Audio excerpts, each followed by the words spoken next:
নির্বাচনী প্রচারণার আরও খবর জানাতে রাজধানী থেকে যোগ দিচ্ছেন আমাদের সহকর্মীরা। আমাদের সাথে শুরুতেই মিরপুর থেকে যোগ দিচ্ছেন সহকর্মী নূরে আলম। নূরে আলম, আপনি মিরপুরের যে নির্বাচনী আসনটিতে এখন রয়েছেন সেখানে প্রার্থীদের যে জনসংযোগ সে বিষয়ে একটু জানাবেন এবং বিশেষ করে ভোটারদের যে প্রত্যাশা সেটিও একটু জানাবেন। আমি এই মুহূর্তে রয়েছি মিরপুর 11-তে যে বিহারি ক্যাম্প রয়েছে সেখানে প্রচারণা চালাচ্ছেন এই ঢাকা 16 আসনের জামায়াতের প্রার্থী কর্নেল অবসরপ্রাপ্ত আব্দুল বাতেন।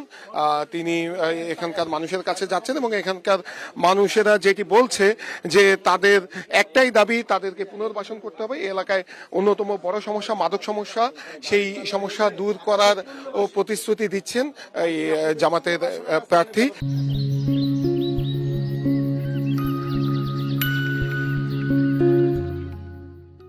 সেই সঙ্গে তারা বলছেন যে তারা নির্বাচিত হয়ে দায়িত্ব পেলে তারা এই যারা ক্যাম্পে বসবাসরত বাসিন্দা রয়েছেন তাদেরকে পুনর্বাসনে কাজ করবেন বলে তারা এই প্রতিশ্রুতি দিচ্ছেন। আমি একটু কথা বলবো যে যিনি প্রার্থী রয়েছেন তার সঙ্গে। বাতেন ভাই, একটু আপনি তো সকাল থেকে প্রচারণা চালাচ্ছেন, আমরা দেখছি যে তো কি প্রতিশ্রুতি দিচ্ছেন এবং কি সমস্যার কথা মানুষ বলছে, একদম সংক্ষেপে যদি বলতেন। এই মিরপুরের মানুষের ইন জেনারেল মিরপুরের মানুষের বড় সমস্যা হচ্ছে এখানে ব্যবসায়ীরা চাঁদাবাজদের জন্য অতিষ্ঠ। চাঁদাবাজ এবং দখলবাজি, রাজনৈতিক পট পরিবর্তনের সঙ্গে সঙ্গে এখানে অনেক ব্যবসা প্রতিষ্ঠান দোকানপাট দখল হয়ে যায়, যেগুলো সাধারণ সমস্যা।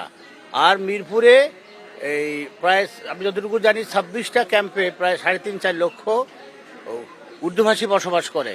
তারা খুবই মানবতার জীবনযাপন করে। 10 বাই 10 ফুট রুমে কোনো কোনো ক্ষেত্রে একাধিক পরিবার বসবাস করে, বাবা মা মেয়ে জামাই সহ বসবাস করে। তাদের এই যে দুর্দশা, সেখান থেকে তাদেরকে উদ্ধার করতে হবে। তারা এখন আর পাকিস্তানে ফেরত দিতে চায় না, তারা চায় পুনর্বাসন। মানবিকভাবে এই দেশে মানবিক মর্যাদা নিয়ে তারা বসবাস করতে চায়। আমি মনে করি তাদের পুনর্বাসনটা বড় কোনো ইস্যু না। এটা কোনো সরকার যদি আন্তরিকভাবে চেষ্টা করে তাহলে তাদের পুনর্বাসন সম্ভব, এবং আমরা ইনশাআল্লাহ সেটা করব। আমরা বলছি যে আমাদেরকে সুযোগ দেন, আমরা আপনাদের জন্য কাজ করব। অসংখ্য ধন্যবাদ। আমরা শুনছিলাম জামাতের যিনি ঢাকা 16 আসনের প্রার্থী রয়েছেন আব্দুল বাতেনের বক্তব্য। আমরা এর আগে ছিলাম এই মিরপুর 16 আসনের বিএনপির প্রার্থী আমিনুল হকের প্রচারণায়। সেখানেও আমরা দেখেছি যে তিনিও মানুষের কাছে যাচ্ছেন এবং মানুষের কাছে যে নানাবিধ সমস্যার কথা শুনছেন এবং তারাও প্রতিশ্রুতি দিচ্ছেন যে নির্বাচিত হলে এখানে যে বস্তিবাসী রয়েছে সেই বস্তিবাসীদের পুনর্বাসন সহ এই মিরপুর এলাকায় মাদক সমস্যা সহ নানা ধরনের সমস্যা রয়েছে, অপরিকল্পিত নগরায়নের সমস্যা রয়েছে, সেই সমস্যাগুলো সমাধানে তারা কাজ করবেন বলে বিএনপির প্রার্থী আমিনুল হকও প্রতিশ্রুতি দিচ্ছেন। আমরা শুনছিলাম জামায়াতের প্রার্থী কর্নেল অবসরপ্রাপ্ত আব্দুল বাতেনের কথা, তিনিও একই ধরনের প্রতিশ্রুতি দিচ্ছেন। অর্থাৎ সমস্যা এই মিরপুর এলাকায় একই ধরনের, সেই সমস্যাগুলো প্রার্থীরা চিহ্নিত করছেন। তারা তাদের কর্মপন্থা ভোটারদের কাছে বলছেন। 12 ফেব্রুয়ারি ভোটাররা যাকে নির্বাচিত করবে তিনি এই এলাকার নেতৃত্ব দিবেন বলে মানুষ বলছেন, এবং মানুষ বলছেন যে তারা যাতে নির্বিঘ্নে ভোট দিতে পারে, সেই সঙ্গে ভোটের পরিবেশ যাতে সুষ্ঠু থাকে, এমনটাই প্রত্যাশা। নূরুল আলম, আপনি আমাদের সঙ্গেই থাকবেন। আমরা এবারে একটু ভাটারা থেকে যুক্ত হতে চাই আমাদের সহকর্মী জাহিদুল বাশারের কাছে। বাশার, আপনি এই মুহূর্তে যে নির্বাচনী এলাকায় রয়েছেন সেখানকার প্রার্থীদের কি প্রতিশ্রুতি দেখছেন, ভোটারদের কি প্রত্যাশা বা কি বলছেন তারা, এবং সার্বিকভাবে নির্বাচনী যে সমাবেশ রয়েছে বা জনসভাগুলো রয়েছে সেগুলো বিষয়ে আসলে একটু যদি জানাবেন। দেখুন, আমি এই মুহূর্তে আছি, এটি একটা মার্কেট, কিন্তু এই এলাকায় নাহিদ ইসলাম কিছুক্ষণ আগে এখান থেকে তার জনসংযোগ চালিয়ে গেছেন এবং বিএনপির ডক্টর এম এ কাইয়ুম তারা যখন এই এলাকায় আসেন এই দিকটাকেই সবচেয়ে বেশি গুরুত্ব দিয়ে থাকেন। আমার সামনে যারা দেখতে পাচ্ছেন এনারা সবাই এখানকার ব্যবসায়ী। যেহেতু এখানে জনসংযোগ চলেছে, সবাই একেবারে মূল রাস্তার পাশাপাশি এসছেন। তো আপনি জানতে চাচ্ছিলেন যে এখানে জনসংযোগে বেশিরভাগ সময় দেখুন মূলত আজকে নাহিদ ইসলামের সাথেও আমরা বিশেষ করে এই যে নতুন বাজার এলাকা, ভাটারার এই যে নূরের চালা, এই সমস্ত এলাকা ঘুরে আসলাম। এখানকার মানুষের মানে এক একজনের এক এক ধরনের চাহিদা বা তাদের সমস্যা, যেমন যারা বাসিন্দা রয়েছেন তাদের পানির সমস্যা রয়েছে, রাস্তাঘাটের সমস্যা রয়েছে।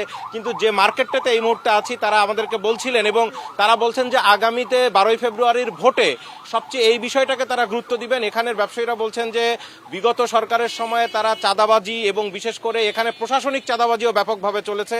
ভাটারা থানা আছে, এখানে অনেক ব্যবসায়ীরা বলছেন যে সেই সময় পুলিশের পক্ষ থেকেও ব্যাপকভাবে কিন্তু তাদেরকে প্রেসার দেওয়া হয়েছে, অর্থনৈতিকভাবে বিভিন্নভাবে তারা ক্ষতিগ্রস্ত হয়েছেন, চাঁদা দাবি করা হয়েছে। তো এবার যেই এমপি প্রার্থী যিনি হবেন এই নিশ্চয়তা যারা তাদেরকে দিতে পারছেন যে নির্বিঘ্নে তারা ব্যবসা করতে পারবেন, তারা তাদের দিকেই কিন্তু ভোট দিবেন, এমনটা এখানকার ব্যবসায়ীরা বলছেন। নাহিদ ইসলামের সাথে কিছুক্ষণ আগে আমরা ছিলাম, তিনিও একই ধরনের আশ্বাস এখানে দিয়েছেন, এবং বিএনপির যিনি প্রার্থী তিনিও কয়েকবার এসেছেন, তারাও একই আশ্বাস দিয়েছেন। এখানকার ভোটাররা যেটি বলছেন যে সবচেয়ে বেশি লড়াই হবে মূলত বিএনপি এবং এনসিপির যেই প্রার্থী রয়েছেন অর্থাৎ ডক্টর এম এ কাইয়ুম ধানের শীষের এবং শাপলাকলির নাহিদ ইসলাম, তাদের দুজনের ভেতরে। এই এলাকায় মূলত জামাতের যিনি প্রার্থী ছিলেন আতিকুর রহমান, তিনি দীর্ঘদিন ধরে মাঠ প্রস্তুত করেছিলেন। তো সেই জায়গায় জোটের 10 দলীয় জোটের কারণে যেহেতু নাহিদ ইসলামকে সমর্থন দেওয়া হয়েছে, সুতরাং তিনি এখন এই এলাকায় কাজ করছেন। এইখানে একটা বিষয় আপনি শুনছিলেন যে এনসিপির প্রার্থীর পক্ষ থেকে খানিকটা অভিযোগ করা হয়েছে যে তার যে ফেস্টুন বা সেটি ছিঁড়ে ফেলা হচ্ছে, অথবা তার যে সমর্থক রয়েছে তাদেরকে হুমকি দেওয়া হচ্ছে। তবে একই সাথে তিনি এটি বলেছেন যে যারা এটি করছে তাদের বিরুদ্ধে ভোটাররা 12ই ফেব্রুয়ারি কিন্তু সেই তাদের যে ধরনের আচরণ তার জবাব দিবেন ভোটের মাধ্যমে। আপনি জানতে চাইছিলেন যে এলাকার জনসংযোগ দেখুন, 2:30টার দিকে সুবাস্তু টাওয়ারের সেখান থেকে আবারও এনসিপির আহ্বায়ক নাহিদ ইসলাম তিনি তার জনসংযোগ শুরু করবেন।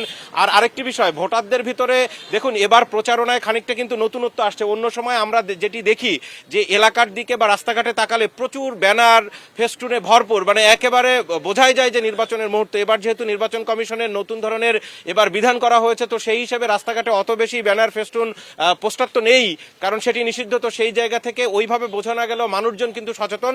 আর সবার কয়েকটি বিষয় এবার খুব আমলে নেওয়া হচ্ছে। গত যেই আন্দোলন গেল, অর্থাৎ শেখ হাসিনাকে উৎখাত করার যে আন্দোলন, যে গণ অভ্যুত্থান, সেখানকার ভূমিকা কারা রেখেছে, এবং তার পরবর্তীতে আগামী দিনে এমপি নির্বাচিত হওয়ার পরে কে স্থিতিশীলভাবে এই দেশ বা এই আসনে তাদের নেতৃত্ব দিতে পারবেন, এবং যে আশ্বাসগুলো দিচ্ছেন সেগুলো আসলে বাস্তবায়ন যোগ্য কিনা, সেই সমস্ত বিষয়গুলো কিন্তু মানুষ এখানে আনছে। সব মিলে এখানে ভোটারদের ভিতরে এবার একটাই বিষয়, সেটি হচ্ছে যে তারা বিগত দিনের যে রাজনীতি দেখেছে সেই জায়গার থেকে যারা নতুন রাজনীতির কথা বলছেন, বা যারা ভোটারদের সত্যিকার অর্থে পাশে থাকার এবং তাদের বিগত দিনের যে নির্যাতনের শিকার হয়েছেন সেটা থেকে মুক্ত করতে পারবেন, স্বাধীনভাবে তাদের কাজ করার নাগরিক অধিকার ফিরিয়ে দিতে পারবেন, তাদের দিকে এবার ভোট দিবেন। একেবারে আমি যতজনের সাথে কথা বলেছি এই কয়েকটি বিষয় তারা খুব স্পষ্টভাবে আমাদেরকে জানিয়েছেন। রাজধানীর ভাটারা থেকে নির্বাচনী প্রচারণার সব শেষ তথ্য জানাচ্ছিলেন সহকর্মী জাহিদুল বাশার।